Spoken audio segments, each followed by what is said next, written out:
say it? I don't know. I caught her off guard. Hey, Kenzie. Hi. Okay, let me ask you, what is the favorite thing that I actually cook? Because I don't like to cook. But what is one thing that you love the most that I do cook besides all my great takeout orders? My favorite thing she cooks would probably be Subway. Just kidding. My favorite thing she cooks is probably her salmon. It's really good. That's what I thought you was going to say was salmon, and you hit them with the Subway? Because I love Subway. Because every time we go get a manicure or pedicure, we go to Subway afterwards. Well, I go to Subway. She don't like Subway like that.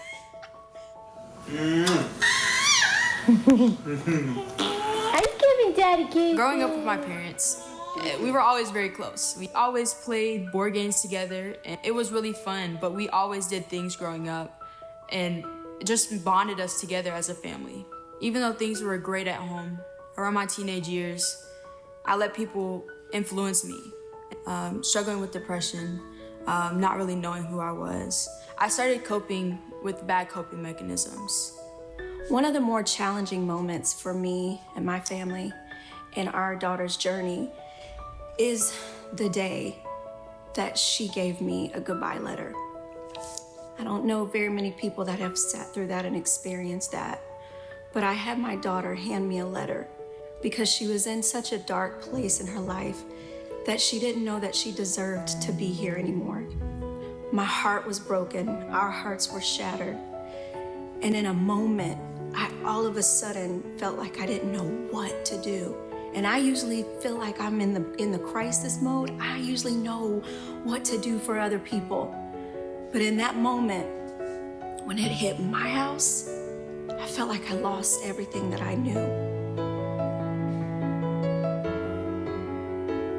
After I shared what was going on, all the people I was talking to, all the people that influenced me, my depression, my anxiety, the bad coping mechanisms, everything like that, me and my parents agreed to put me in a treatment facility. Being in the treatment facility helped me get out of my comfort zone. Comfort zones can be very, very addictive, but my mom always kept the door open for me. It was always open for anything that I needed to say, good or bad, and it helped me break the addiction of silence. We had what we called back porch conversations, car conversations, my bedroom conversations. You gotta have continuing conversations in the good times, in the in-between times, and in the worst of times. So there were some warning signs that I maybe didn't see before, but now when I look back, I can see some of those things that were different and were changing. And I want to just ask you all, for those that you care about, for those that you love, whether it's your children, whether it's your godchildren, whether it's kids in a school, whether it's teenagers running around the church that you have connections with, in your family, your loved ones, watch for some signs of mood changes. So if someone typically has been more talkative in the past and you start noticing that they're not talking as much, if someone used to not get enough sleep, but now they're sleeping way too much. For kids, sometimes it's wanting to wear long sleeve hoodies in the middle of the summer, that's not normal for them, or wanting to always wear pants because they're covering up self-harm. It happens right underneath us, sometimes in our own houses, and we can be so busy living life and doing life and always sometimes being there for other people that we're not paying attention to subtle changes in our kids, in those that are around us.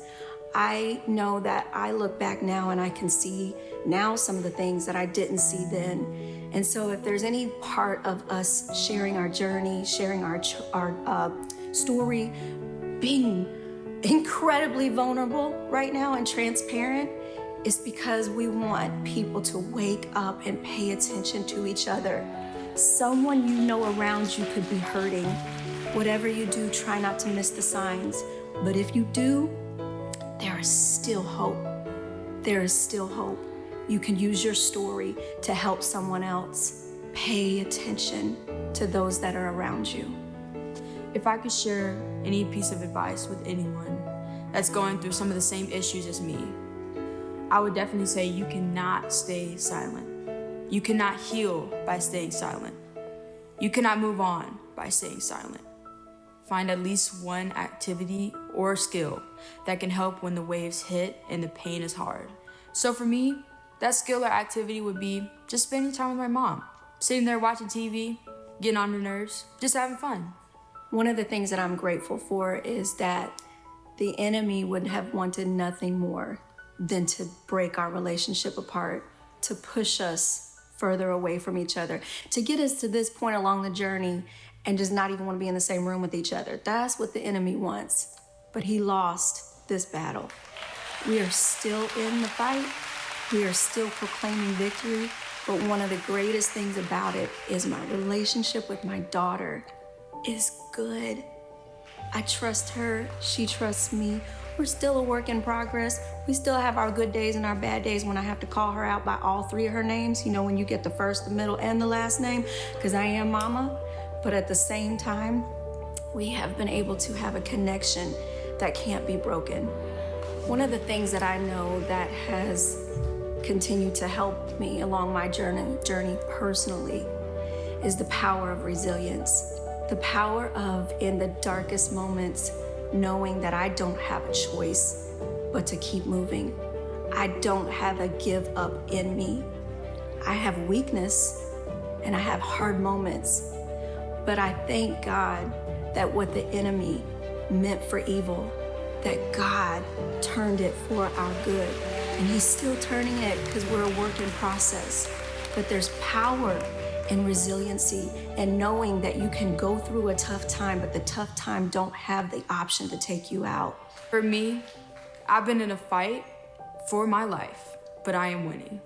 Now, this struggle was definitely a part of who I was, but it's definitely not who I am.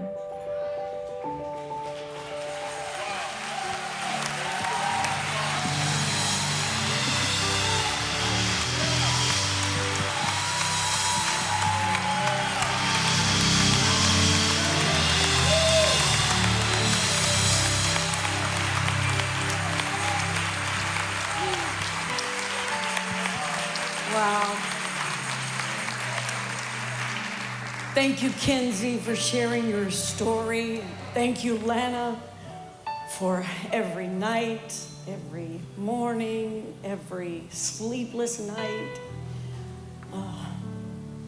watching her sleep, taking care of her. You're resilient. You are incredibly resilient. And you would never know if you come to church, because you'd be right up here praying and shouting. People didn't know that you cried your eyes out all night long. They didn't know you were in a fierce fight yourself. But you're resilient, and God knows. And today we celebrate where we are in the journey. Thank you, baby. Thank you, Kenzie.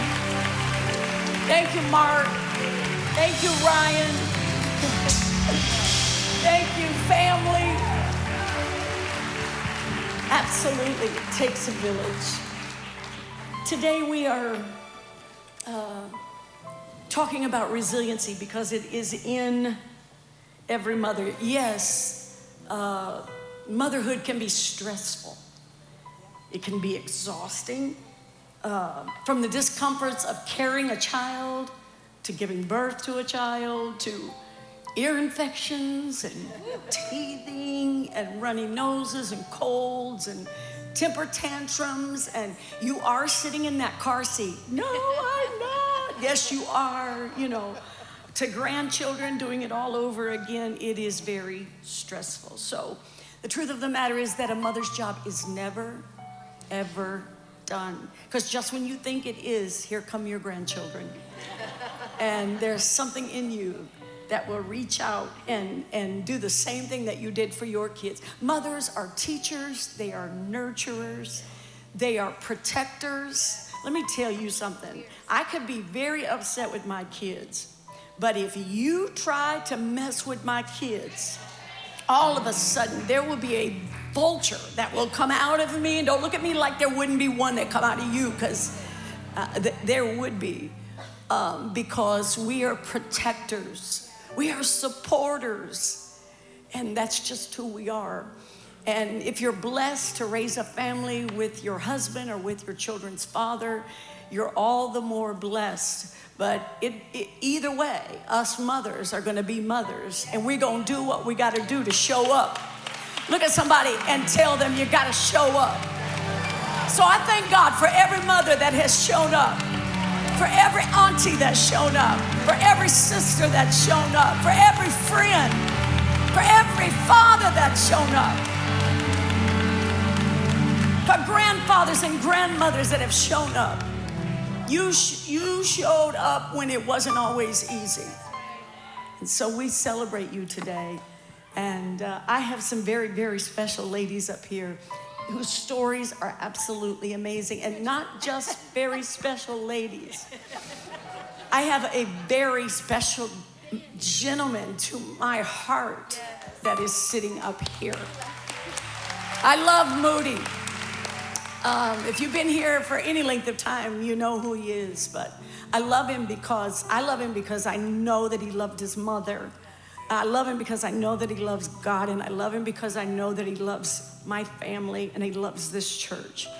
And so I asked him to join us today because he's come, and I'm not going to introduce everybody. I'm going to just go stop right there. They will give you a better introduction. But I ask all of them to be here today to share a part of their story with you. They can never cover it all, but today they're going to give you a little inside look into resiliency. Yes.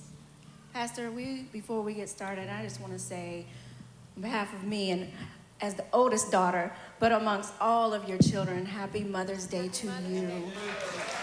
Happy Mother's Day to you, to our mama, our mama, Pastor.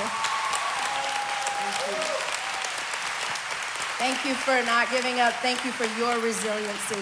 And thank you for teaching us well. Thank you. You have taught us well. Yes, you. And we are honored to be here, to share, to talk. And we just pray that there are some parts of the discussion today that meet each of you where you're at, and that you can take something home and hang on to it. And we are just so honored to do this together. And I want to go back to Mr. Daniel Moody. I'm going to do some more formal introductions, but this is, most of you know him as Mr. Moody. His name is Daniel Moody. He is the CEO of Diplomatic Services, and he is the amazing father of 4 and a proud grandfather as well. And most of you know this, and some of you may not, but for the last 13 years, Mr. Moody has served in many different capacities here at the Potter's House North, but he has also served as an elder at the Potter's House North Dallas for the last 13 years. We honor you today, Mr. Moody. And we also have right beside him the beautiful, the wonderful Mrs. Sandra Spurgeon Stevens. Yes. Okay, I'm gonna unpack a lot in a little bit of time. She is the founder of Spurgeon Law Group and the author of Courage to Stand, which, y'all, catch this, 99,000 copies were sold in the first 24 hours of the release of her book, her first book. She became a #1 bestseller in 7 different categories. And I'm excited to announce that her second book, which is called Surviving Greatness, is scheduled for release in 2023. We are excited about that for you. Yes, and she is also the lovely wife of Mr. David Stevens. Mr. David, can you wave at us over there? Yes. And she's also the proud mother of 2 beautiful daughters. Thank you, Miss Sandra, for joining us today. Yes, and I also want to introduce to some, but present to most of you, our own Makita Keys. Hey, Makita Keys, affectionately known around here as Keita Keys. She is the founder, and some of you may not know this, but she is the founder of Keys to Lead Consulting Group, her own ministry that she founded and birthed. And she is also the Director of Guest and Members Relations here at the Potter's House of North Dallas. A little bit about Makita is that some of you will not know this and may surprise you, but at 2 days old, she was adopted into a loving family, but she was left at the hospital for 2 days until a loving family came in, scooped her up, adopted her, and helped raise her, and we are grateful for that today. But not only that, in the last and final days of her birth mother's life, when she was diagnosed with a terminal illness, Makita Keys left everything, left her family, left us, went straight to her birth mother's side, who they did not have a long-lasting relationship that some of you may just think that they had. She took care of her, bathed her, and right before she left this world in transition, Makita Keys led her in the sinner's prayer and brought her birth mother to know Christ. That is powerful. And keep standing, Pastor Keys, because she is the amazing wife to our own Pastor Jeremy Keys. Pastor Keys, wave so everybody knows that's you. That's her husband, y'all. And she is a proud mommy of 2 of her babies, Jackson Keys and Kennedy Keys, which I always call Jackson. He's our little Bishop Jr., so if y'all know Jackson Keys, he's a little Bishop Jr. in the house. But we love you, Makita. Thank you for joining us today. Yes. We're also very excited to have one of the most beautiful people on the planet. This is in my book, Any Given Day, and that's my dear friend, Portia Dawson. I love Portia. Oh, Portia is the proud mother of not 1, not 2, not 3, but 4 boys, family. She got 4 boys. Marquise, who is 24, Callie, who is 22, Marky, who is 18, and Javen, who is 15. And I mean, right? Don't look at that face. She doesn't look like she has 4 boys as old as 24 years old. You look 24, girl. God has been good to you. Portia has spent her life championing all 4 of her children, and she has spent her life and poured her life into advocating for Callie, who has autism. And advocating for Portia means seeing her child, knowing her child, understanding his needs, and fighting for his rights. Family, will you help welcome Portia Dawson? She's a champion. I mean. And last but not least, I am always excited anytime Hope Russell is anywhere near this building, whether it's Thrive or it does not matter what happens. She is usually here, and she serves our community in such a beautiful way. She is a licensed professional counselor who has a very strong faith in God, and Hope infuses faith-based principles in her work with her clients at Wellspring Center for Counseling Services, where she serves as the clinical director. Come on now. I love it, I love it. And in addition to being a counselor, Hope is a wife of 28 years to Mr. Doug Russell, which we're glad to see you today as well. And together, they are currently coaching their 5 young adult children, Donovan, Miles, Nolan, Aubrey, and Albany. Look at that beautiful family, guys. I love it, I love it. I'm just going to jump right in here, if that's okay, Pastor, because we're so glad to have you with us today, Hope, and we know you're going to share your expertise. But something about what I just read, I feel like we need to go right back to, because I heard you didn't say raising, right, because your children are in a different season right now. You said you and Doug are currently coaching all 5 of your young adult children. So can you unpack that for us a little bit? Coaching our kids. Our kids are all athletes and have participated in sports, and I had to assign meaning to the season of their lives so that I understand what our role is. We've already given them, my husband said it yesterday, the fundamentals. Like, they have the fundamentals. That was the parenting, that was the raising, where we're instilling in them the fundamentals for life, for living, for being godly men and women, for being productive citizens to society. So now we can't teach them anything. We can teach them new things, but not raise them. So we're like, I liken it to like a basketball game, like a basketball team. Like at a college level or high school level, they don't teach you fundamentals. You already know them. Right. So they just help you to perfect those skills that you've already learned, to help you fine tune them, know which plays to play, know when to do stuff. So right now we're at this stage in our lives where we're just trying to help our kids take what we've put in them and use them so they can have the best life that they can have. I love that. I love that. Thank you for sharing that.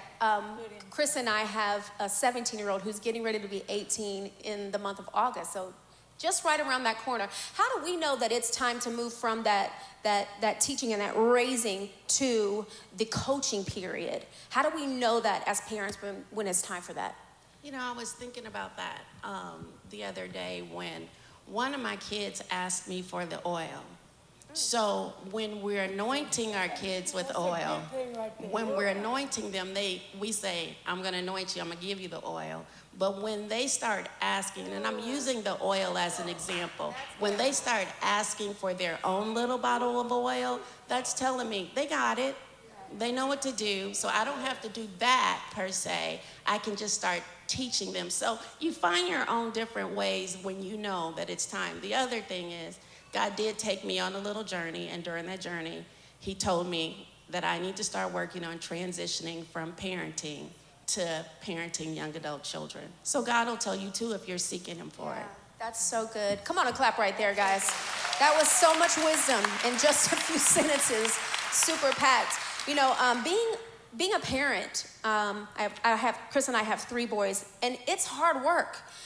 Hello? It's tough work. It's full of joy, right? There's so many just times of just beautiful joy and excitement and but sometimes, like when the challenges as being a parent, they just start piling up. Sometimes you just hit those seasons, right, that we've talked about before. It just seems like it's one thing after another.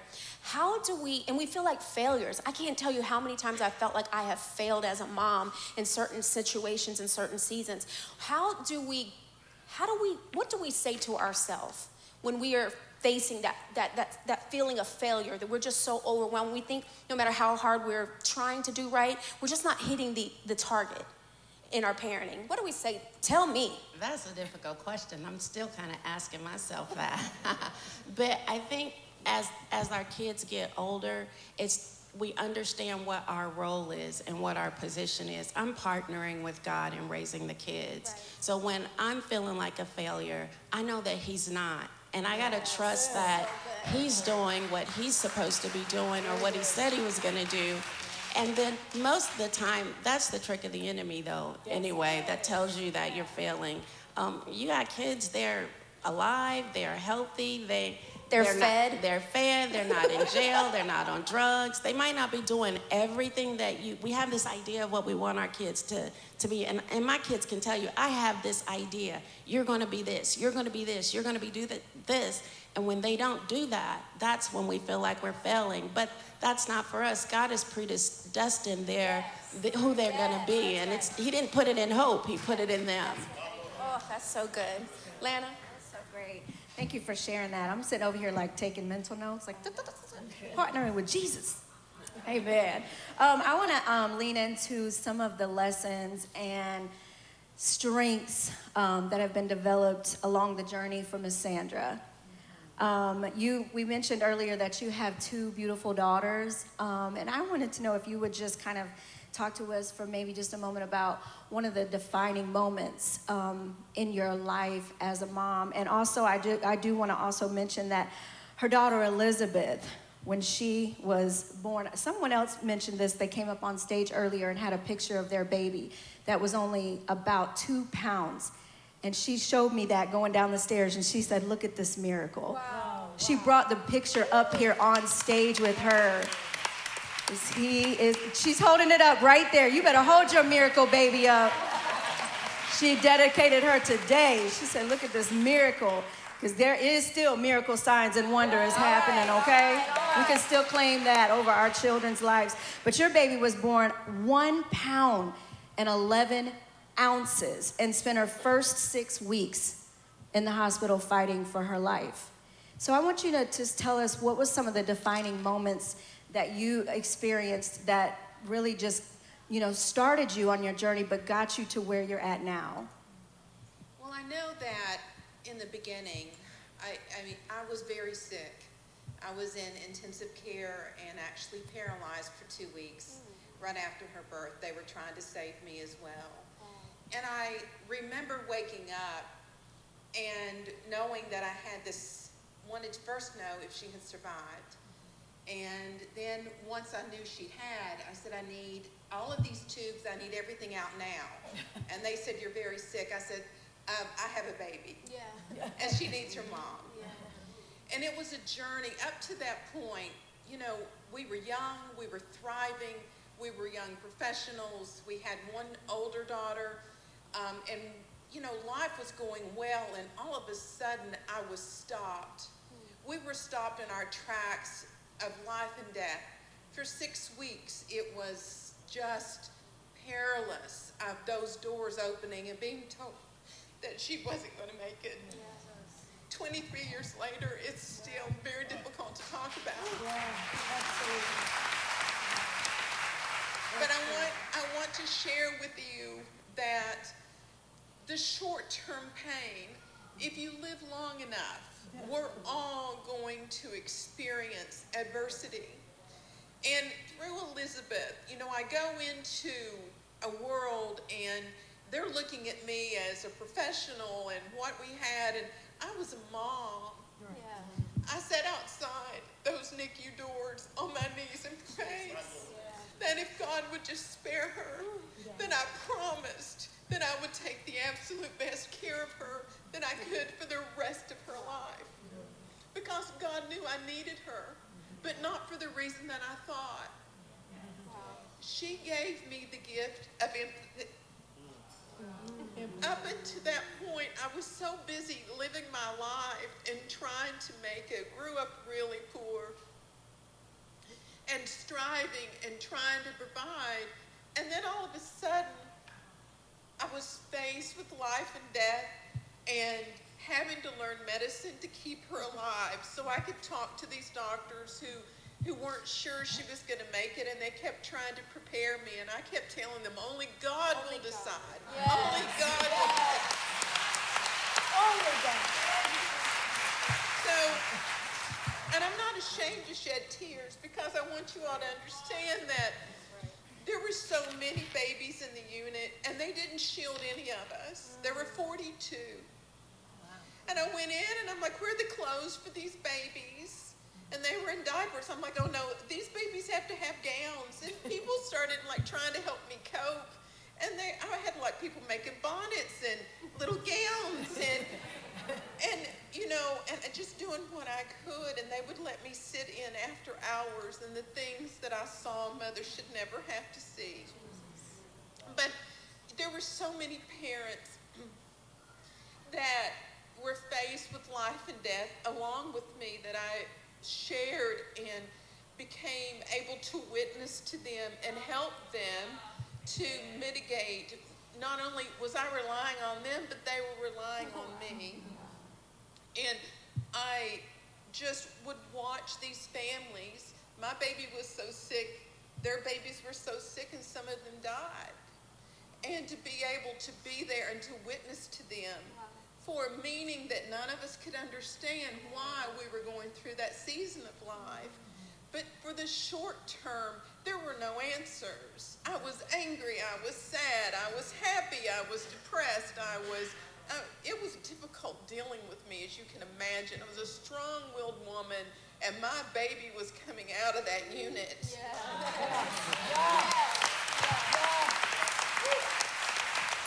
But on the other side of it, and Elizabeth comes, and I want each of you to get to know her, because through her, she gave me grace. People will say to me, how do you know? I'll say, that's a grace you may not want to get, because it's the grace of her, the life lesson of empathy, of stopping and understanding if we all live long enough. we're all going to go through something. And it's just, she gave, people will think you're such a gift to her, but no, Elizabeth and Victoria are gifts to me.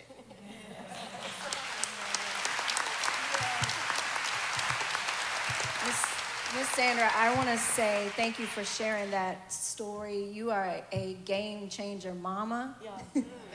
But you're also a game changer in so many people's lives. And you are the gift that just keeps giving consistently. And we thank you for that.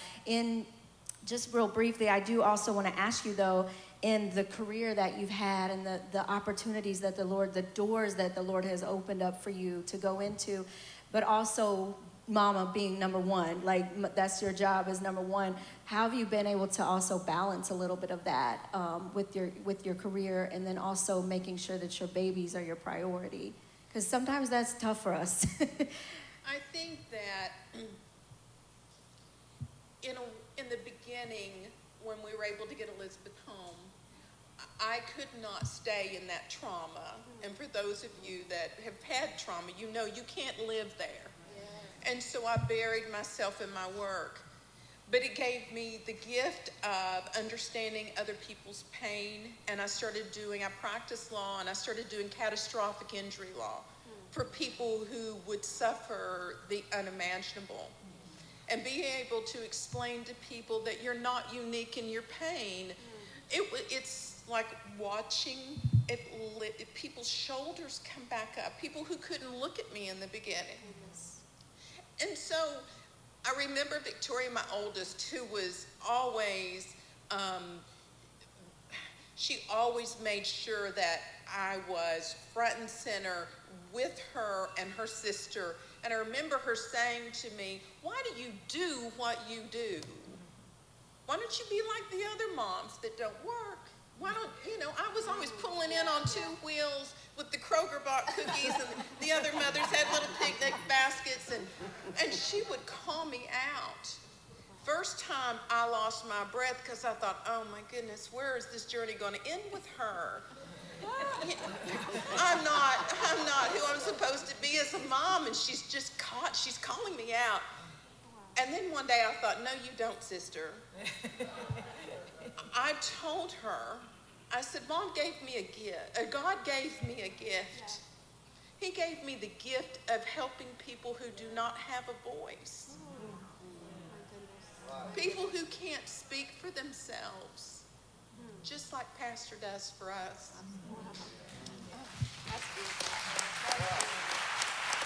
And I said to her, and guess what, little girl? You have it too. And you're meant to help others. From that day on, she has a gift of humility and such an open heart with people. And I know that I had to take that moment, and it took me a couple of times of her saying that, to where I thought, yeah, this is, I have to let her know. I have to let her know that life isn't about me. Yeah. Life is about helping other people. Yeah. So beautiful. Hi, Moody. Hey, Tina. I still don't know. We never call him Daniel. It's just always Moody, guys. Affectionately known as Moody. Moody, we know that you were raised with 5 siblings. Yes. 6 of you all told. And we knew that you were raised by an incredible mom, who also became a single mom. Tell us a little bit about that and how that happened. Well, when we were young, my father had injuries from the Korean War, so he was a 100% veteran. And my mom, in her early age, in her early 30s, was taking care of him. Yeah. Well, he eventually suffered a massive stroke, and he passed away in his sleep. And what's incredible about that is the day that he passed away, I don't know how many guys in here like wrestling, right? We would get up every Saturday morning and watch wrestling with my dad, and my mom would cook breakfast. And she had started breakfast, and we were in the living room. She said, go wash your hands, and I'm gonna go get your dad. And she went back to get my dad, but then she came back up, and she went next door. Mama had never did that. And she went next door, and she got one of the neighbors, and she came back across, and they were back in the back. My mom was a nurse, and she came back, and she was like, basically, I got to call the ambulance. Your dad's not okay. And we, as children, we were shocked, like, what's going on with Daddy? But he had passed away in his sleep. And she immediately became a single mom in the South. You know, we were raised in Memphis. And I had to watch her go through that struggle. But the good thing about it is my dad had a plan. And he left my mom set up to where, listen, I'm telling you ladies, if y'all listen, that man coming to y'all, he better have a plan. He better have a plan and some benefits along attached to it. My dad was 100% veteran. My mom was raising us. She received his check from the military. She received his pension from his job. We received the check, my sisters and us. We went to college on my dad. Listen, my dad was gone, had left this earth, but was still providing for his family. She was blessed. My mom knew.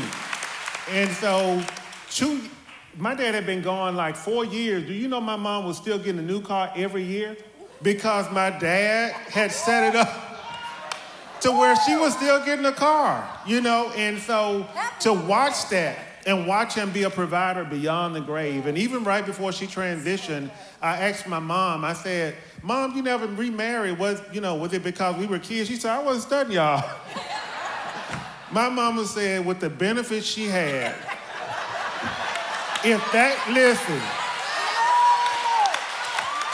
for those that don't know how veteran benefits work, if that woman remarries, she loses all of her benefits.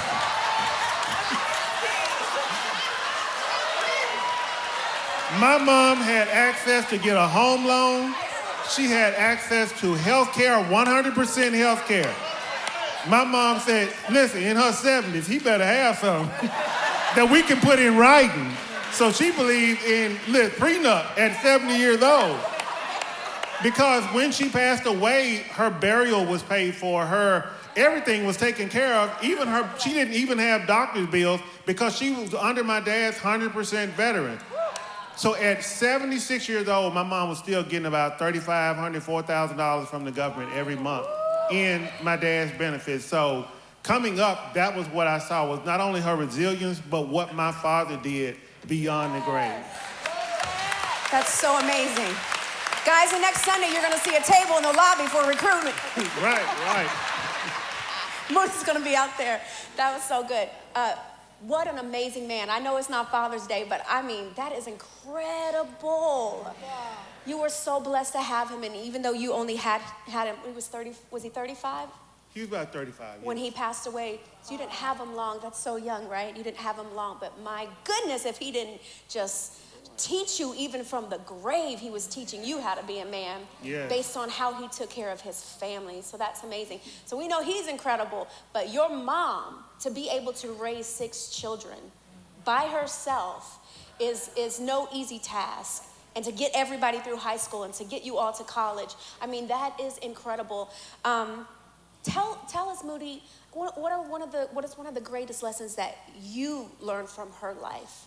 I will say, First Lady Serena Jake said something years ago that I took from her. And she said, she was talking to the women, but she said women need to learn to be leather and lace, right? The lace is the soft side of you. The leather is that tough side, right? And I believe it applies to men. And I saw my mom be that. And so I learned, and this is what I'm saying, I don't believe that women can't raise men, right? You can't raise a boy to be a man because my mama did it. The soft side of her taught us how to cook, taught us how to clean, taught us how to love our kids. My mom told me, so what I learned, she said, you got to learn to be a asset to a wife and not a liability. Come on now, somebody. Somebody need to put a praise right there. Go on. She said, there are going to be days that just because you work and you come home, she may not want to cook either. And you got to cook. And you got to clean. And you got to check homework. And you got to get kids ready for the bed and get up in the morning. So she taught me that lace side to be soft. And so, then she also, the leather side was, you got to get out there and get them bills paid. You got to provide for these kids. You got to provide for the house. You got to cut the grass. Don't think that it just stops at that. So she taught me the leather and lace side of being a father. So when my oldest son had a baby out of wedlock, the lace side came through. I could have gone off. My son, to Atlanta's point, wanted to take his life. Wow. So he wrote me and his mom a letter basically giving up, and this is what happened. I know y'all disappointed. And I had the same conversation my mom had with me when I did the same thing. My mom brought me in and she began to cook breakfast. And she said, and I don't know why we think food fixes everything, right?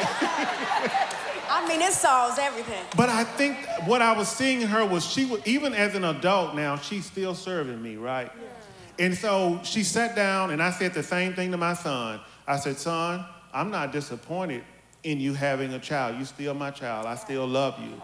But I want you to know that today starts the moment that now you got to provide for this child. Yes, what is your plan? Yeah. What do you want to do? And don't ever think that I'm not here for you. Yeah. I didn't want him to feel like a disappointment. I didn't want him to feel that as his father, I had to yell at him and I had to go off and I had to, all of that stuff, it doesn't work. It didn't work for me. It didn't work for my mom. She never said that to us. And it was 6 of us. She never did that. She showed us love, but look, we didn't play with my mama. Mama didn't play. Mama would ask you, I thought it was a question, but it was a statement. Oh, so you not going to church this morning?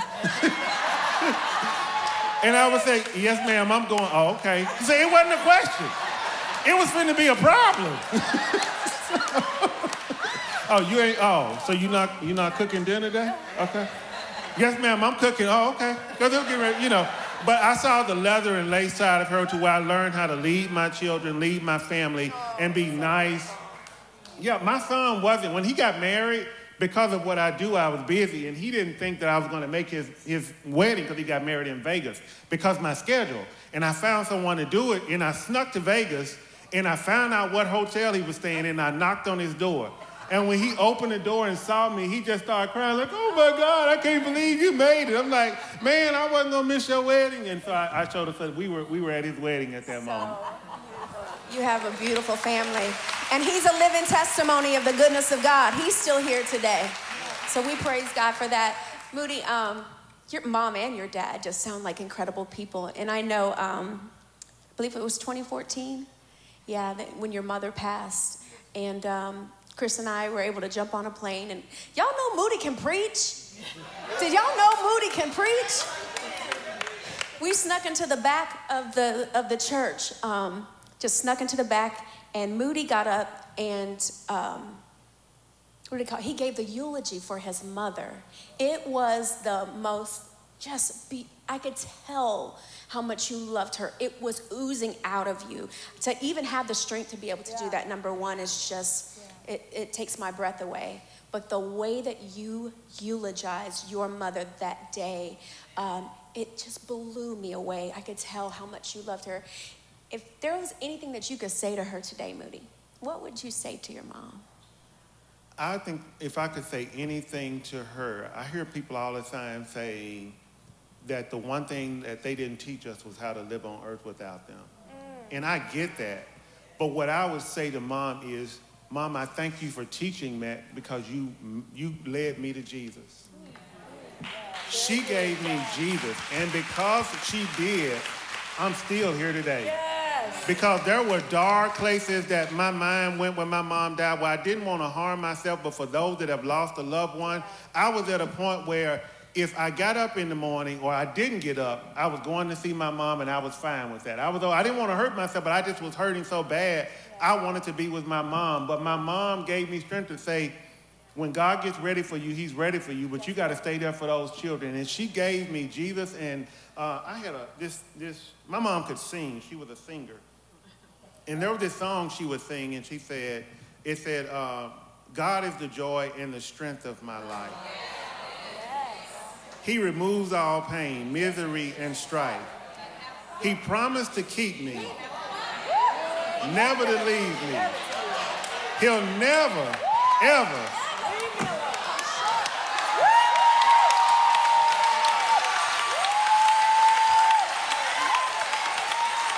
God is.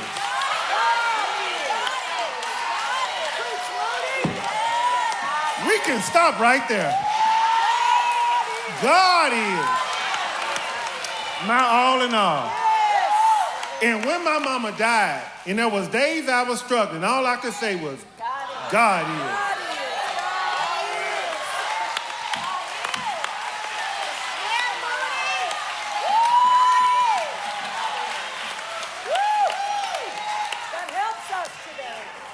She would sing that some Sundays, she would sing it some Mondays, and I didn't know what it meant. But when I became a parent, God is the joy and the strength of my life. Eases all pain. That's what I would say. Amazing. Amazing. God is somebody. God is. You need to know that today. No matter what you're facing, no matter how far your back is up against the wall, you need to know that God is. Oh, you just need to walk around your house and say, God is. God is what? He is everything. He's my all in all. He is my provider. He is our sustainer. He is our healer. Woo! God is. God is enough. Hallelujah. All right now. He's enough. I feel that thing. Woo! Did I just quicken? I think I quickened on a panel. What just happened? But God is. Oh! God is. God is.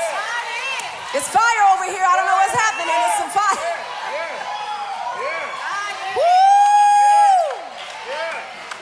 Woo! You don't have to worry. You don't have to walk the floors. Tell somebody, God is.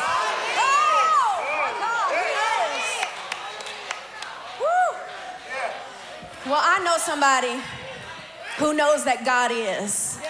Portia, I'm coming your way. I know God has, he's been with you every step of the way in this journey of motherhood. Can I interrupt you for 1 second? Please. This is one of my mom heroes right here. Yes, she is. She is a high-ranking official in momhood. Yeah. I have watched her for many, many, many years, and I watched her bring her 4 sons, grown sons, into the house of the Lord, and she leads them like I told Tina last night, so she does it like she's like a military leader, but there's no military feeling. It's with love. And I have watched you, Portia, and I'm gonna have to stop, but you are my mom hero.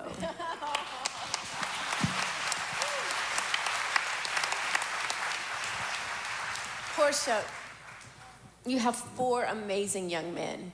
I'm going to change it to joyous right now before we just all lay out and cry here. It's just swallowed up by tears. But what's your most favorite part about being a mother to your young men? Just being a mom. Just being able to talk with them. I'm there to hear their ups and their downs. I'm there when they're silly, when they're serious. I'm there to hear about their innovative ideas and watch their determination to get those things to pass. I love watching and being on the sidelines, especially as they're growing older and becoming independent. I get to watch them be independent, but just watching them grow and just be on their own and do things on their own and learning, that blesses me to no end. And I am forever grateful that God chose me for them. And they are so blessed. Yes, they are. Young men, y'all are blessed, ain't you? Yeah. I see you back there. So blessed. Portia, talk to us about some of the challenges, because there are hills and valleys. You know what I mean? And talk to us about some of the valleys or some of the challenges that you have faced as being a mom of 4 boys too. I think one of the biggest challenges has been, trying to deal with the autism. When we received the autism diagnosis, it was a lot. We didn't know what it was. We didn't know how to help him. We didn't know. And plus, they told us so much that he wouldn't be able to do and that he wouldn't be able to communicate. He wouldn't be able to do this and do that. It was just a whole list of things. And I remember getting but let me also say that the other thing that I worried about was, at the time it was just Marquise. Marquis and Jay was not born. And I was worried about my oldest because I knew that this was going to be an uphill battle, and learning about how to communicate with Callie, how to raise him, how to help him to learn different things.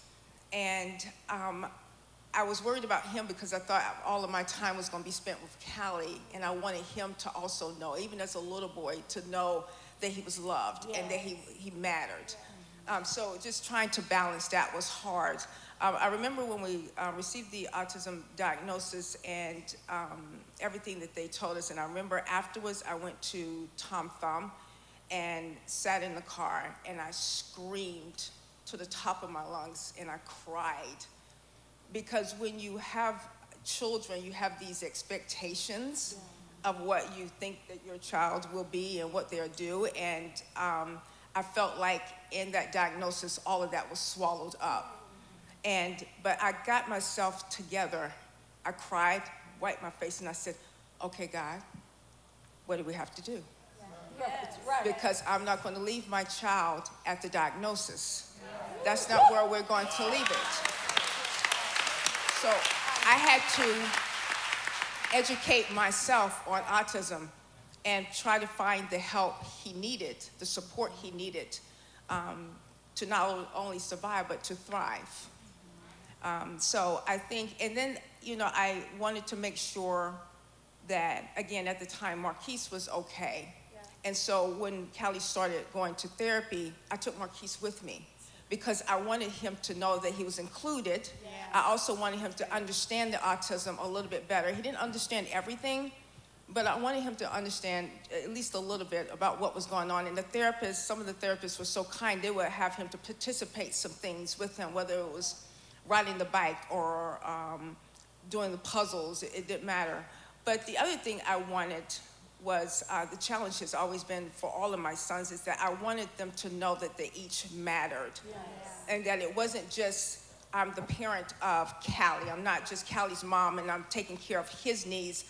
I wanted them to understand that your needs matter, your challenges matter, your dreams matter. It's just not Callie. So that's been the challenge for me, but it's the day-to-day process.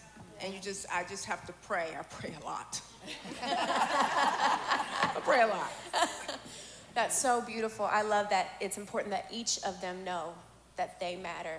I think that you've done an incredible job. Absolutely. You have done an incredible job, Portia. You have.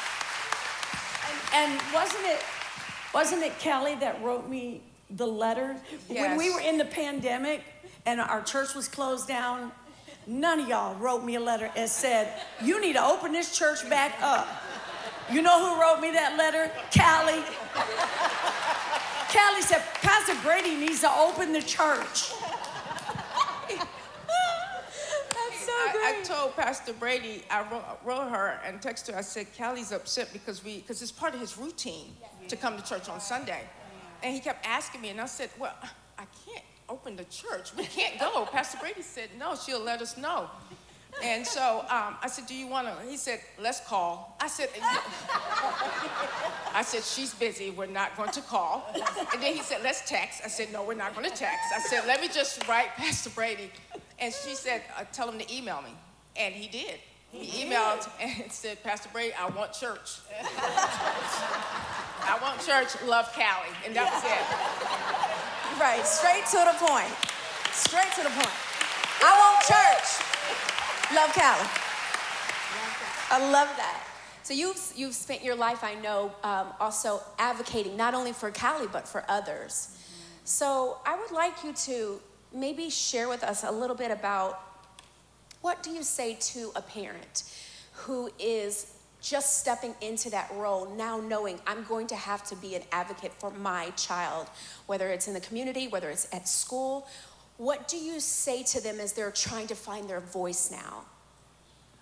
Okay, so for me, advocating is fighting for Callie's rights, fighting for his needs, fighting for the support.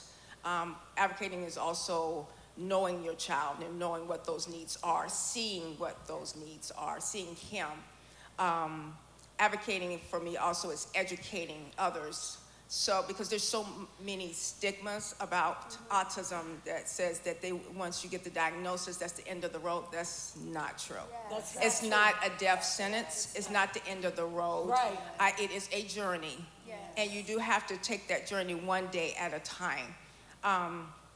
For me, we have had to, go to plenty of IEP meetings, plenty of meetings with your teacher, with the teachers and with the therapists, and it has been important for me to go in those rooms saying, this is what I would like for my child. Right. The thing is, you have to know your child very well, know their likes, their dislikes, know their personality, know how they learn, because when you get in some of those rooms, they'll be telling you what they think is best.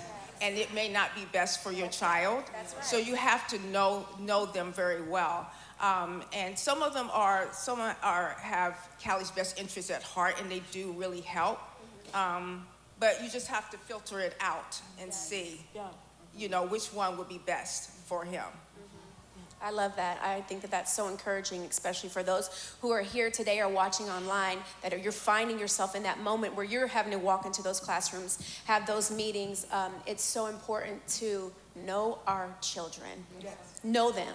Know your rights. Know your rights. Know your rights. Did y'all, you got your mic? You want to say that on the mic? I said, and know your rights. That's right. That's you have to advocate for your children. You cannot allow other people and their thoughts and perceptions overshadow your children. Their idea of normal does not define you or your children. So powerful. I know that you have a lot of routines in your house. Callie loves routines, right? And you all have a routine that you do in the evenings before you put them to bed. Talk to us and tell us a little bit about what you say to your boys every night. Every night I tell them, and I told them, I said, if I forget something, y'all just yell. I told Jay in case mom forgets, but usually every night it's important for me to tell them that they matter. Yes. Each one of them. Sometimes Callie doesn't really comprehend what that means, but he understands the love behind it. Yes. But I always say, you matter. You always have, you always will, you always do. Don't let anyone tell you any different, not even you. Always know that you're loved and you're cared for. Always know that God's hand is over your life and there is a plan and a purpose for your life that only you can fulfill. Always put God first. Always pray. Always do the right thing. Always be grateful. Always be thankful. And that is important for them with the world we're living in now and just chaos and they're trying to find acceptance everywhere. I want them to know that at home, they're accepted by us. Yes. They're loved by us. Yes. And more importantly than that, they're loved by God. Yes. That everything they need is in Him. Yes. So that's why I want them to know every day when they go out of the house, when I pray for them, they know that they matter. Yes. That nobody else has to tell them that. Yes. We tell them that. Yes. That's so beautiful. It's so powerful to decree and declare things over your children. My husband, Chris, did that when I was pregnant with Jaden, our first child. And every night, 3 times in a row, he would grab my stomach and he would tell Jaden, you are a genius, you are a genius, you are a genius. And with the next baby and the next one. And every night after we finish praying for them, I say, you are? And they say, a genius, you are? You are? A genius. Exactly. Because the world is going to try to tell them something different. Right. People will try to tell them something different. And when they hit challenges or they hit hard times, I want them to remember, nope, I am a genius. I can do all things. Listen, that's the first scripture I taught them boys. I can do all things through Christ that strengthens me. Absolutely. Let me add this. This is a good, fun part. I'm glad you taught them that verse because I took Jaden one time when he was little to McDonald's. And he climbed, before I could get him, he climbed all the way to the top of the slide. It was a playground. And he got up there at the very top and he was afraid to come down. And everybody was having to go around him. And I was just like, I can't, Jaden, I cannot climb. Knowing me, I had heels on, you know. So I'm like, I cannot climb up there and get you. And he's just sitting there, but Gigi, I can't. And then all of a sudden he goes, I can do all things through Christ that strengthens me. I'm like, yeah, you can, boy. You better preach. Next thing I know, he come down that slide, and I grabbed him, and we were out of McDonald's. Never again, never again. I love that. What we say to our children matters. Moms, what you say to your children matter. Dads, it matters. And when they need it, it will come up out of them. I don't care if it's 20 years later. I don't care if it's on a college campus. The seeds that you are sowing will bear fruit.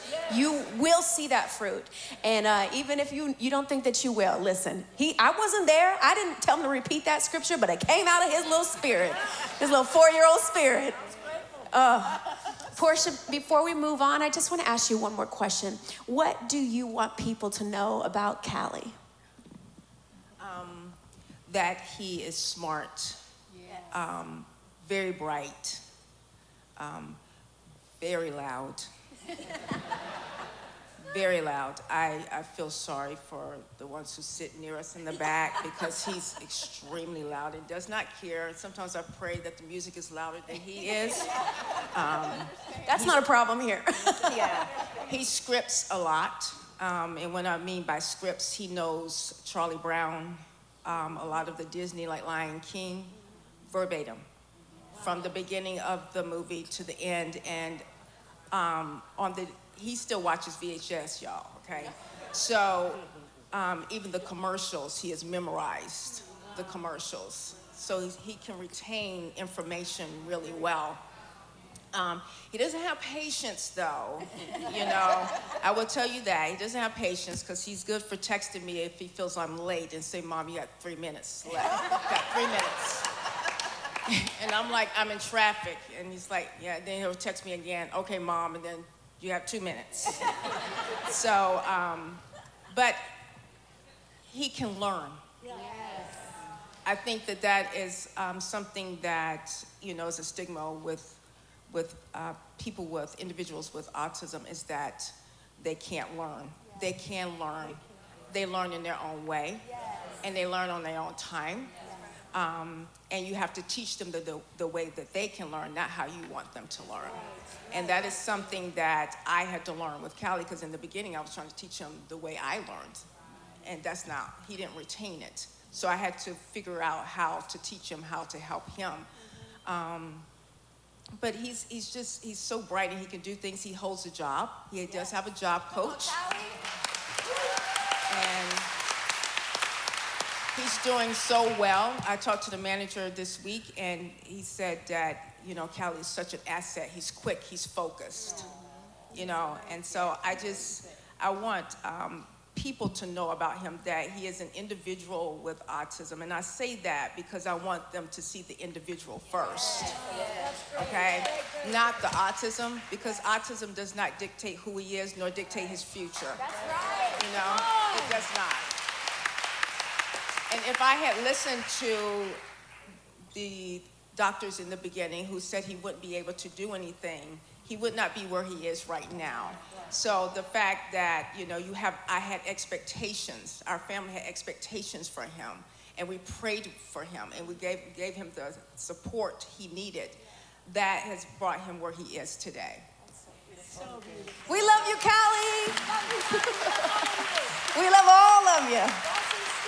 Yes, Pastor said Dawson Strong. Go ahead. Speaking of Dawson Strong, I just want you to look right over there and see your Dawson partner over there. That's her husband. He just snuck in, came over from the Potter's House Dallas campus, snuck in to support his wife, his baby mama.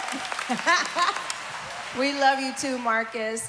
I want to ask you, Makita, a question. But before I come to you, I want to just say that there's so much that we give. There's so much that we do. There's so many different things that we juggle. And this isn't just for mothers in the room, but for all of us. Hope, would you speak for just a second on the power of self-care? We cannot continue to stay resilient along the way until we realize that sometimes we got to put ourselves on the list too. Yes. We got to put the mask on our face too. And there's a lot of times that I will talk to people and in conversations, because I'm going to brag on myself about this, because I'm a self-proclaimed disconnect person. I will disconnect in a minute. I will put the wall up, shut my door, and I do that. But I like to ask people, like, what is your disconnect plan? And a lot of times people are like, I don't know. But in order for us to continue to give and to pour out, speak to that and how the importance of that is. It's very important that we first realize that we're important. When we become moms, we kind of put ourselves to the side, and the kids become important, or our spouse become more important, but we're important too. Yeah. I'm gonna liken it to like a watering can, and our families and our jobs and everything is our flowers, and what's inside of us is what we pour into those flowers. But what's inside of us determines how the flower grows. Either the flower is gonna grow up straight and strong and beautiful, or the flower is gonna grow crooked, or the flower is gonna have brown leaves. It's depending upon what is being poured into the flower that determines how it grows. So my mom has this watering can, and it sits on her back steps, and when it's dry, there's a whole bunch of gunk at the bottom of it. And what we don't realize is that when we don't take care of ourselves, it's like the gunk, because we're going to pour regardless. Whether there's anything to pour or not, we're going to pour. But if it's just the gunk in the bottom of the watering can that we're pouring, that determines how our flowers, our kids, our families, our relationships grow.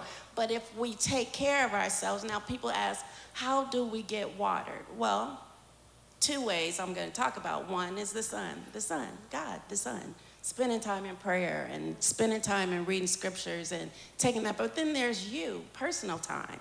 I'm going to sleep. I'm going to go buy myself a dress. I'm going to buy the kids something for Easter, but I'm going to buy me a pair of socks. At least I'm going to get me some earrings. I'm going to buy something for myself. And, you know, taking care of yourself and just realizing I have to be okay. I can't just be pouring stuff into these flowers, into these kids. I have to be able to pour fresh water, clean water, living water, and that comes from God the Father. And if we are married, our spouses have a responsibility too to keep our watering can full. So we're getting it in three ways. We're getting it from ourselves, we're getting it from God, and if we have a partner and a husband, we're getting it from him too. Thank you. We preach a lot about stewardship in our responsibilities, stewardship in our homes, stewardship on our jobs, stewardship in our finances, but how well are we stewarding the gift of us? Yes. You know, so I just thank you for sharing that with us, because it's so important that we steward ourselves so that we continue to give from the place that God has called us to give. Yes. Makita Keys. Keys. We love you, Makita Keys. You are one of the best encouragers. If you guys have ever encountered Makita Keys, y'all know she is an amazing encourager, and we appreciate you. But all of your days haven't always been encouraging. They haven't. You give a lot of hope and you give a lot of encouragement, but there's been a lot of days that you have had to fight for even an ounce of it. And I've seen you personally, and just in this ministry and in your walk in life, and you are strong. You know that? You are a strong person. Thank you. You are a strong person. And I just wanted to know if we talked a little bit earlier about how you were adopted by Miss Joan at the age of 2 days old. And I just wanted to know if you would just share with us just for a moment about what that was like growing up in that family, and especially with a mama like Miss Jones. Yes. My mom, Joan, was amazing. She never met a stranger, very loving, very giving. She cooked really good. She made the best sweet tea. Our house was always open for anybody to come in. Everybody ate there on Sunday morning. If you see my sister Jackie, raise your hand, Jackie. Yes, Aunt Jackie's here today. She is like the prototype of my mom. She cooks just like her. Her mannerism. She has the tea down just like her. And our house was open. I mean, I don't know if you remember those big orange, or they could be any color. We had a big orange igloo cooler with the white top that sat on the freezer, and it was loaded with tea. And people would stop by just to get a glass of tea. And she would say, "Do you want anything to eat?" And she would fry chicken, whatever it is. And not only was she loving, she was resilient in her own way, because she was a third generation business owner. That business is still in existence today. The oldest Black African-American funeral home in that area, Tidewater area, it started in 1890. And my mom was someone who, I remember going with her because she wanted me to be a funeral director. So they would take me sometimes to house calls, but then they stopped because I was asking a lot of questions. Like, why are you crying? You know, what's going on? But she always made them feel like that they care. And truth be told, I shouldn't say this because this is being broadcast. There are people today, I'm gonna say it.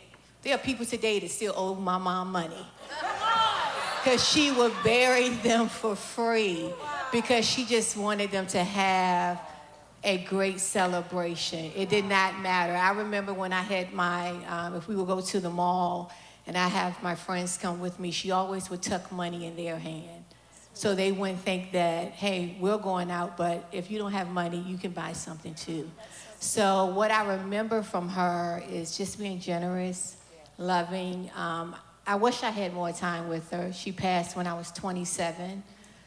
She had a massive stroke when I was 13, and that's when it kind of went downhill because she kept, most of my memories of my mom is being ill, but out of all of the memories, I know that she was a person that loved me, and she loved her family, and she loved her community. So that's Miss Joan. That's Mom. Mama Joan. She passed when you were 13. She passed when I was 27. When you were 27, I'm sorry, 27. Yes. And talk to us a little bit about the journey between then and then meeting your birth mother and how that came about. Though my adolescent years were tough in college because I was dealing with a mom that was sick. And then that was also the time when I found out I was adopted, okay? And I remember asking my mom, Joan, like, how did it feel when you had me? And she said to me that, she said, you were adopted. I said, oh, okay. And then I learned about it in school. It happened to come up in our health book. And I was like, that's me, you know? But we never talked about who my mom was until, you know how church folks are? Somebody at church told me, you look just like your mom. Oh, wow. I said, how you know my mom? No, that's not. Okay, so when I went home and I asked about it, that's when I found out more in detail that they always knew my mom. My mom was actually good friends with my sister Jackie, to the point that my mom was in the house with me. Both moms were in the house until they knew that wasn't the best thing because I needed to cling with my mom, Joan. But I was asking my sister Jackie, I said, and this is about, you know, how triggers can come, but you have to know how to silence those triggers. I was asking her, she didn't know I was gonna be on the panel, but I was interviewing her, asking her questions, and she was like, are you writing a book? And so I asked her, I said, when I was at home and I would cry, who would pick me up? Who would pick me up, being that both moms was in the room? And she said, Mom picked you up, Mom, Joan. She said, Pam is my biological mom. she didn't have anything to do with you. She said that was Joan's baby. Now, I could have let that take me down a crazy spiral. Like, what you mean she didn't pick me up? But as a mother, sometimes we have to look at things from a different perspective. I understand. Now, back in the day, I'm not gonna lie, I would have been mad, fussing and all of that, but I was like, as a mother, how hard that could, I had empathy for her. How hard could that have been that she heard me cry, but she had to force herself not to grab me? So instead of me being mad at that moment when she gave me that new information, I looked at her as being, God, she was resilient. Wow. That she knew she had to make that decision to give me up, to give me a better life, but she could hear me cry and couldn't pick me up. You know, so when we got connected, I went down to meet her, and I was so in awe because I was like, oh my God, she looked like me. I look like her. Oh, and I was just, I could, oh, there she is. She's so pretty. I know. Isn't she pretty, guys? No, she, and so when I met her, I remember I had so many questions. I had a lot of anger. I felt like she abandoned me. I wanted her. My goal in life at that time was to make her hurt. Is this too deep for you all or too real? That's my journey. I wanted her to feel my pain because I could not understand how she gave me up until later on that it was all part of God's plan. She didn't give me up, she gave me a better life. You know, you just had to change the narrative of how you look at it. So when I connected with her, we tried to have a relationship, and it just did not work. We tried, we were back up, and for one now, we were a lot alike, but I had so much anger that I wasn't open. I thought I was dealing with wanting a mom so bad because my adopted mom was physically there, but she could not perform like a mom because she was so sick. So my dad was really raising me. And Dad is still doing a good job. Dad is 86, still kicking. And so I wanted a mom so bad, so I was like, oh, when I found out about her, I was like, maybe she can do it. And then when I found out that she knew nothing about me, it didn't match. So our relationship it didn't develop. So talk to us about what was it like. Where did you find the strength and the courage and the resiliency in the last few moments in the days of her life to be able to walk into that room and not only be able to come to a place of forgiveness and putting that in the hands of the Lord, but then literally taking her and helping her to meet Jesus when there was so much inside of you that you felt like you had missed out on opportunities that would normally have been there. Yeah. When I got the phone call that she was sick, I hadn't seen my mom in over 18 years. To put that in perspective, my mom had never met Jeremy until I went to see her. She's never met Jackson and Kennedy. So, but I got a phone call in September of 2019 from my brother. He said, we feel that you need to know this. Mom is sick. And I got to her in 2 days. And when I walked in, she couldn't believe I was there. And it taught me, you know, sometimes you have to give what you wish you had. You know, sometimes you just have to give what you wish you had. And what I was determined to not let the enemy steal my moment from honoring her. So what I wanted to show her a visible representation of what forgiveness looks like. So when it was a moment where we were trying to get her to eat because she needed to take her medicine. And so I was feeding her Cheerios to a woman who never gave me a bottle. But she never gave me a bottle. Jackie, did she ever feed me? Never gave me a bottle. But I was saying, stuff that I would say to Kennedy and Jackson, come on, one more spoonful. Yeah. Because every spoon represented me showing her, I forgive you. Yes. I love you. God loves you. So, and I remember I was feeding her. There was a time where I was helping her. She was so weak, she couldn't even get out of the bed. And she sat down once I got her in her right position, and she just burst out in tears. And she said, I'm so sorry for all the anger I caused you. And I waited to hear that for 39 years. But guess what I said to her? Mom, that doesn't matter. I'm here now.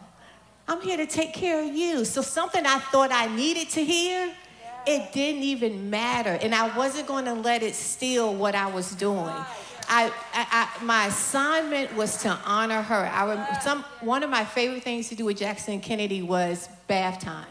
I even had a song. Oh, this is my time. I wanted to be on a praise team, so I'm going to sing a little song. No kid. Get ready, saints. Get ready. Y'all ain't ready. I knew if we put a mic in her hand, she was going to take an opportunity to minister in song. This is it. So I made up a song. Rub it up, dub, it's time for the tub. Rub it up, dub, soap and subs. Rub it up, dub, I love you so much. Do-do, do-do, do-do. Hey! So I remember singing that song. That's what I sung to Jackson and Kennedy. And guess who I sung that to? To her. And I remember lotioning her down. And there was a point, I'm not gonna lie, that as I was lotioning her, I thought of that. I said, God, she's never bathed me. She's never put a diaper on me. Why are you doing this? And then immediately I said, oh no, you're not gonna steal this moment. Rub it up, dub, it's time for the tub. You know, because I wasn't gonna let her miss out on the opportunity of her seeing that I had completely forgiven her and that I wanted her to see what the work that God had done in me. Because the old me, she saw me as angry, very depressed. But the new me, she saw, like, how is she taking care of me? And she had all of this anger. And then I led her to Christ. I remember saying to Mom, I said, Mom, do you believe in Jesus? She said, yes. I said, are you saved? And she said, Keita, I don't think I can be saved. I said, why? She said, I've done too much.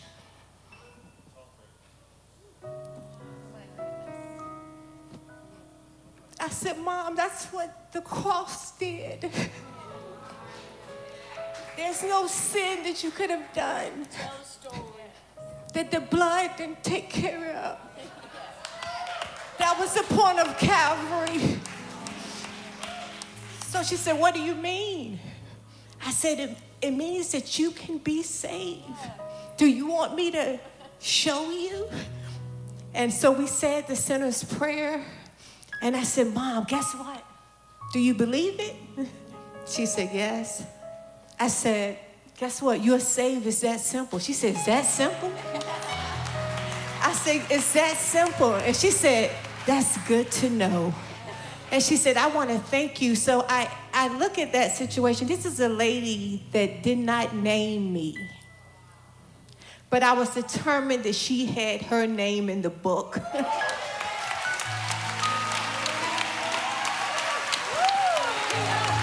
I was determined. She didn't name me, but she was going to have her name in the book, and I wasn't going to let her sit in pity and think that she was dying. To give you a little bit back of her story, my mom was a drug addict, and she was 33 years clean, never relapsed. And she looked at me, she said, how did I never relapse and cancer takes me out? How does cancer take me out and I never picked up cocaine again? And I wasn't going to let her lay in that pity. I said, Mom, this might be the end on this side. But when you get on the other side, It's just the beginning. And so I was determined that even though she didn't name me, she was going to have her name in that book, and she was going to know that I forgave her. And every time I rubbed her, it was just a representation of God's unconditional love. So the child that she gave up was the child that came back to lead her in.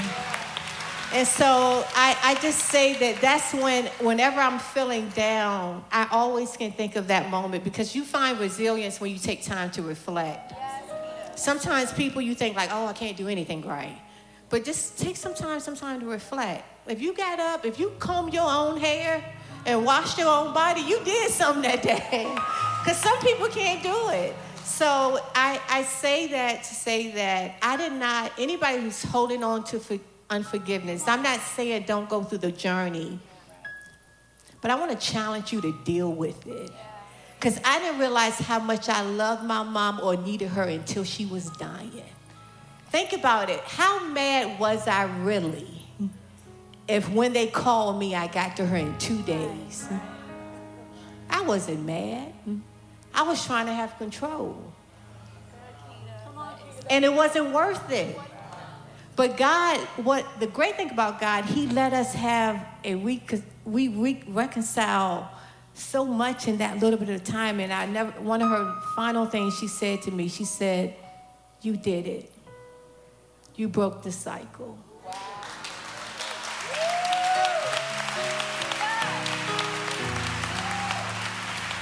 You're the one. So I love people, and I'm out here hugging and encouraging people, but guys, I'm not doing it on an overflow. I'm doing it because that's what I wanted, and that's what I know what God wants. The experiences, I couldn't say Kennedy and Jackson or rob them from the experiences of them not having a fully present mom because of something I felt like I didn't have. I never forget when Jackson, I never wanted to drop Jackson off. I always wanted to pick him up. And Jeremy said to me one day, he said, I want to know, why don't you ever want to drop Jackson off at daycare? I said, because I don't want him to think I'll never come back. And Jeremy looked at me, he said, that would never be his story. And so I was robbing myself from dropping him off because I was afraid that he would think that, and he would never know that because he's stuck with me, even when he's married. Right, he's stuck with me and Kay. So it's just something that I would say that resilience, that was my resilient moment. And my mom was resilient even in her time to never pick up cocaine in 33 years. And if you have anybody that you're holding unforgiveness, I just want to just challenge you to think about that thing. Who is hurting you? Just give it to God. Give it to God, and just not that I'm not saying that whatever happened to make that feeling come, it's not validated, right. But we can't hold on to it because being that I was holding on to that, it took up space in my heart that could have been used for other things. That's right. Keita, So, will you pray for those of us in this room today? Yes, Pastor, I sure will. I want every person to just ask yourself. Yeah. It may not be because of an adoptive mother. It might be because your mother was busy, or you're holding some type of unforgiveness. But as you talk about it, I felt a release come into this room. And in this moment, Keita, I want you, maybe not just for people that are in this room, people that are online, that need to let things go. Listen. You gave life ultimately to the woman that gave life to you. And that would have never happened had you not let things go. And today there are people in this room that could potentially miss the mark and miss the purpose of God for their life because they're so busy looking at their past that they forgot they have a future. Yes. So today, I'm going to ask everybody to just examine yourself. And Kitty, you take us to the throne of God, like you took your mom that day. Take us to the throne of God. God, we love you. We adore you. We worship you. God, thank you for being everything that we need. God, thank you for being our Savior. Thank you for being our provider. God, thank you for being the God that we can cast every care on you. So God, right now, I just lift up people in this room who are dealing with unforgiveness and broken hearts, shattered dreams and shattered hearts. God, you said in your word that you are close to the brokenhearted. So God, I just thank you that you will nudge them. God, give them an encounter like only you can, to let them know that they need to let forgiveness go. God, we ask that you would give them the courage to make the phone call. Give them the courage to send the email or to have the conversation with who they need to have the conversation with and say, I forgive you. Because God, when we forgive, we can let you come in. So God, I just ask that you will undergird them, strengthen them. God, remind them, God, that they have so much, you have so much waiting on them. But there are sometimes we have to let bitterness go. We have to let anger go. We have to let unforgiveness go so you can do the work. So God, I just ask that you would work on our hearts today. Examine our hearts, God. Charge us to examine our hearts, God. Examine our minds. God, I ask that you would give them a special moment that they know that unforgiveness cannot live in their hearts. God, unforgiveness has to go. It has to go. God, it has to go. God, we're not saying that what happened, we can't be sad about it or we can't have a feeling about it, but we have so much more to live for. We have so much to do. Somebody is waiting on our yes. Somebody is waiting on our unforgiveness, God. We could be the person in our family to change our generation. So, God, I just ask that you will be with them. I ask that you will give them the strength, God. And not only them, the person that they're holding the unforgiveness to, let them be receptive. God, let them have open hearts and open minds. God, some of us might just need to forgive ourselves. God, so I just ask that you would be with us in our dark moments, God. Even when we do forgive, if triggers come, remind us, God.